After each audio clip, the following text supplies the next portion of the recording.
Ako si Jade Buhoy at narito ang mga naging kaganapan ngayong linggo dito sa News Force. Sa ulo ng mga balita, VP Sara planong tumakbo bilang Pangulo. DepEd nilinaw na proposal pa lamang ang trimester system. Travel tax at VAT sa digital services nais ibasura. 423,000 housing units na ipatayo at napondohan ng pamahalaan. Serbisyo para sa mental health, layong tugunan ng Senado. South Korea, mas pinadali ang proseso ng visa requirements para sa mga Pilipino.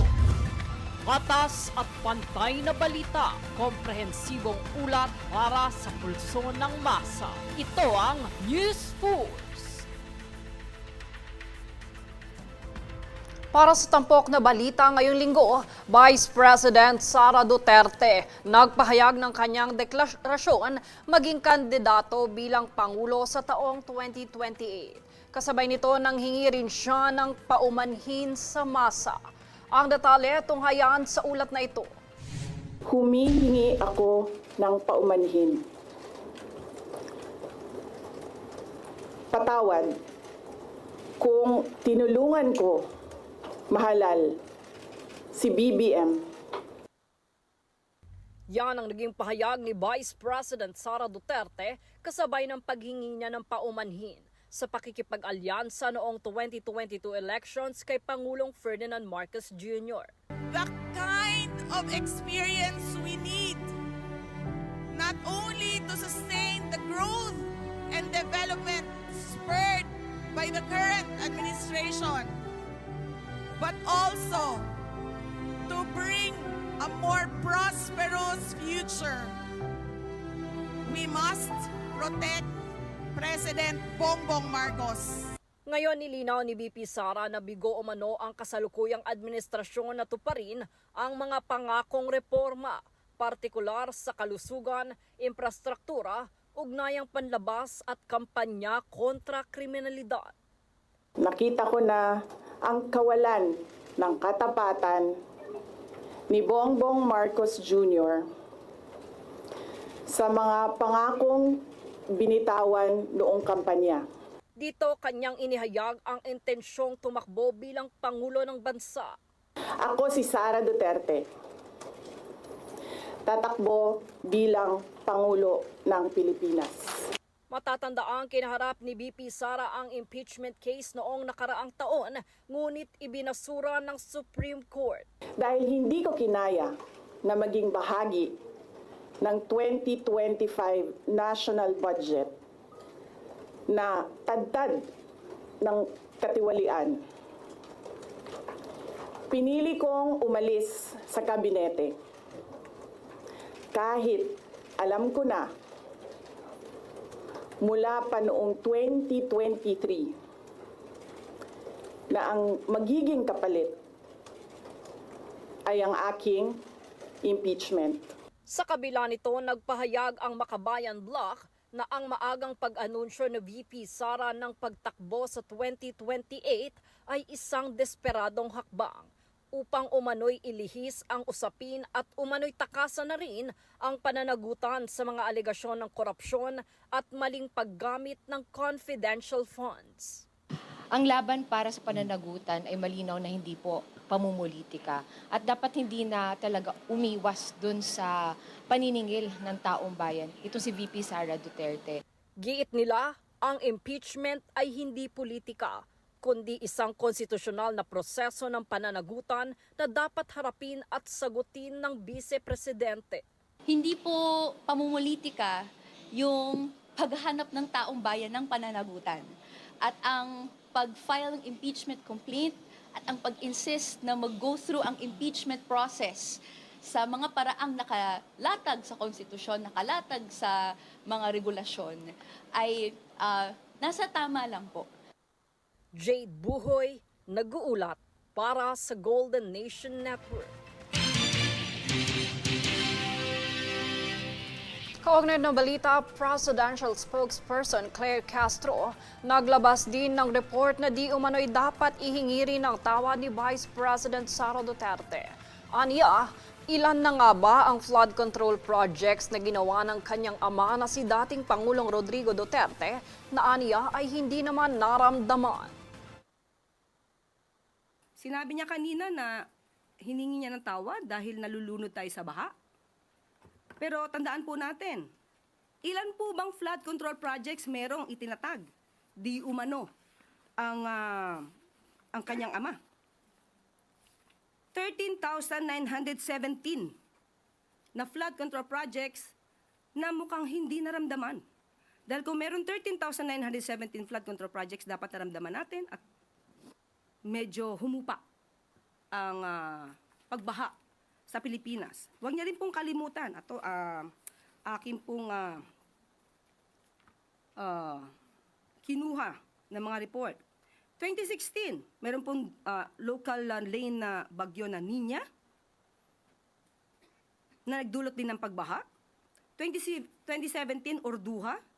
2018, Ompong. Nagkaroon ng massive landslide sa Benguet.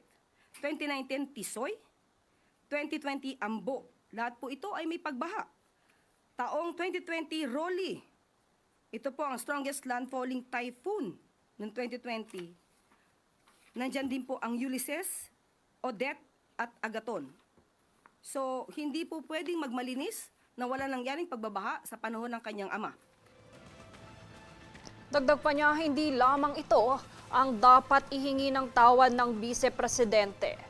Dapat aniya ay kanyang hiningi rin ng tawad sa mga biktima ng EJK. Una po, mas dapat niyang inunang humingi ng tawad sa taumbayan, lalong-lalo na sa mga biktima ng EJK. Dapat niya rin pong ihingi ng tawad at nakalimutan niya nang siya ay magsabing mayroon siyang kilalang assassin at handa siyang magpapatay. At ang assassin na to ay nag-agree or sumang-ayon sa kanyang plano. Dapat ihingi niya rin ng tawad ang mga fake news na ibinandera niya sa taong bayan. Ipaghingi rin niya po ng tawad ang mga pagbabakasyon, personal trip. At itong taon na 2025 ay gumastos ng 7 million, if I'm not mistaken, 2025, gumastos ng 7 million for the staff and the security for her personal trips. Dapat po rin niyang ihingi ng tawad nang tinanggap niya ang pagiging sekretary ng DepEd kahit inamin niya na wala siyang kaalam-alam sa pagiging sekretary ng DepEd. At pati ang matatag curriculum ay hindi niya na-review dahil inamin niyang wala siyang alam. Malaking kasalanan po yan sa taong bayan. At dapat din po niyang ihingi ng tawad ang puro paninira. Instead na siya ay magtrabaho at tumulong sa gobyerno. Matatandaan niyo siguro nung sinabi niyang siya ay may alam di umano na mapababa ang presyo ng bigas. Pero hindi niya gagawin dahil wala siyang balak tulungan ang Pangulo. Iyan po ay isang kasalanan sa bayan na dapat niyang ihingi ng tawad. Ihingi niya na rin po ng tawad yung mga fake na student vouchers na ngayon ay sabi ng DepEd ay umaabot na sa halagang 200 million pesos. Ihingi niya na rin po ng tawad ang mga panis at nabubulok na pagkain na i-deliver sa mga mag-aaral natin. Pati po yung mga missing school materials na hindi na-deliver sa mga estudyante. Ilan lamang po yan sa dapat niyang ihingi ng tawad. Sa ibang balita, libo-libong mga residente at turista ang dumagsa sa Binondo nitong Lunes ng gabi bilang pagsalubong sa Lunar Year 2026. Isang magarbong fireworks display, makukulay na paputok at drone show ang nagbigay kulay sa kalangitan ng Maynila sa pagdiriwang ng Chinese New Year. Nahandog ng pamahalaang lungsod ng Maynila at Federation of Filipino-Chinese Chamber of Commerce and Industry Incorporated. Batay sa monitoring ng otoridad, tinatayang nasa 2,300 na individual ang dumayo sa Binondo, habang nasa 15,000 katao naman ang dumagsa sa eskolta kung saan ginanap ang main stage programs at cultural presentation.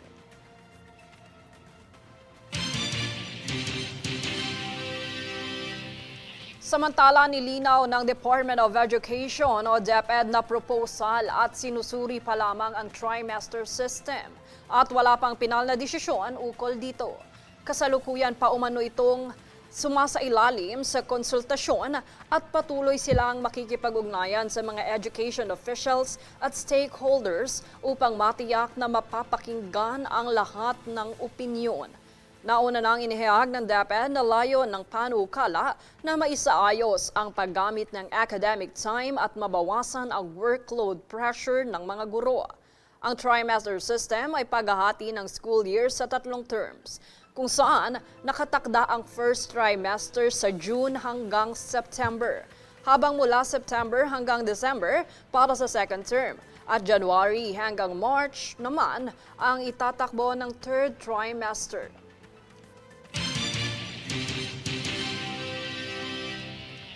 Base sa datos ng Philippine Statistical Authority o PSA, nakapagtala ang bansa ng halos 139,000 na adolescent mothers o mga nanay na nasa edad na 10 hanggang 19 na taon.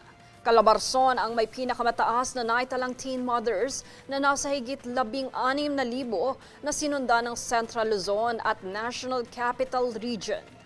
Bukod dito, nababahala rin ang Commission on Population Development o CPD dahil bagamat bumaba ang kaso ng bilang ng mga nanay na edad 15 hanggang 19, tumaas naman ang kaso ng pagbubuntis sa mga babaeng edad 15 pababa. Ayon pa sa CPD, kailangang pagtuunan ang atensyon ng mga magulang ang mga anak na posibleng sexually active na ang mga ito sa ganitong edad. Maliban sa social media, posibleng dahilan din ng maagang pagbubuntis ang absent parents. Gayon din ang kakulangan sa serbisyo at edukasyon sa mga kabataan ukol sa kanilang sexualidad.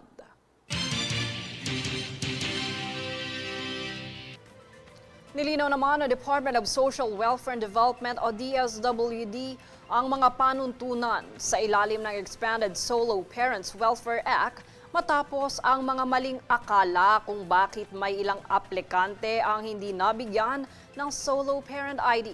Tunghayan ang impormasyon sa ulat na ito. Inihayag ng Department of Social Welfare and Development o DSWD na pinalawak ng Republic Act No. 11861 ang definisyon at benepisyo para sa mga solo parents, ngunit may malinaw na guidelines na dapat sundin. Ayon sa batas, ang solo parent ay kailangang eksklusibong nagtataguyod at nag-aalaga sa anak ng walang kaakibat na co-parenting o pakikipag-live-in arrangement. Ipinaliwanag din ng DSWD na hindi otomatikong kwalipikado ang isang individual kahit may inaalaga ang bata, lalo na kung may regular na suportang natatanggap mula sa dating asawa o kamag-anak. Batay sa pinakahuling datos, may mahigit 260,000 na rehistradong solo parents sa bansa at 291 LGU ang nagbibigay ng buwanang subsidiya. Maaaring makatanggap ng 1,000 pesos na buwanang ayuda ang mga kwalipikadong ID holder, depende sa kanilang LGU. Kasama ang 10% discount at VAT exemption sa piling produkto at serbisyo para sa mababang kita na solo parent na may batang 6 na taong gulang pababa. Pinayuhan din ng DSWD ang mga nais mag-apply na magtungo sa Solo Parents Office o Local Social Welfare and Development Office sa kanilang LGU upang magsumite ng aplikasyon at kinakailangang dokumento. Jade Buhoy, nag-uulat para sa Golden Nation Network. Samantala, naghain na sa Kamara ng panukalang batas upang tuluyang alisin ang travel tax at ipawalang bisa ang 12% VAT sa digital services. Aniyay mga regresibong buwis na lalong nagpapabigat sa pasanin ng karaniwang Pilipino. Ang ulat tunghayan dito. Dahil din ngayong araw ang Makabayan Block ng pagbabasura ng travel tax, pati na rin ng digital tax o ng Digitax sa yung tax natin sa mga digital services. Ayon kay Gabriela Party List Representative Sara Elago, layon ng Travel Tax Abolition Act na burahin ang umiiral na singil sa mga biyaherong Pilipino na umaabot sa 1,620 pesos para sa economy at 2,700 pesos naman sa first class. Kasabay nito, inihain din ang hiwalay na panukala para ipawalang bisa ang VAT sa digital services na ipinapataw sa freelancers, online sellers, content creators, MSMEs at mga estudyante. Ang mga regresibong buwis na ito, ang pinakapumapasan niyan ay yung mga ordinaryong mga manggagawa at yung mga matagal na kumbaga nag-iipon no, para sa pag-avail ng pagbiyahe, gayon din mga digital services. Tinukoy ng mambabatas na regresibo ang mga naturang buwis dahil mas malaki ang tama nito sa mabababa at panggitnang kita kumpara sa mayayaman. Aniya, matagal na ang pinupuna ang travel tax dahil ramdam ito ng mga ordinaryong pamilya at maging ng ilang OFW na nahaharap sa masalimuot na exemption process. Iginiit din ni Elago na hindi na luho ang internet at digital platforms, kundi pangunahing kasangkapan sa kabuhayan at edukasyon sa makabagong panahon.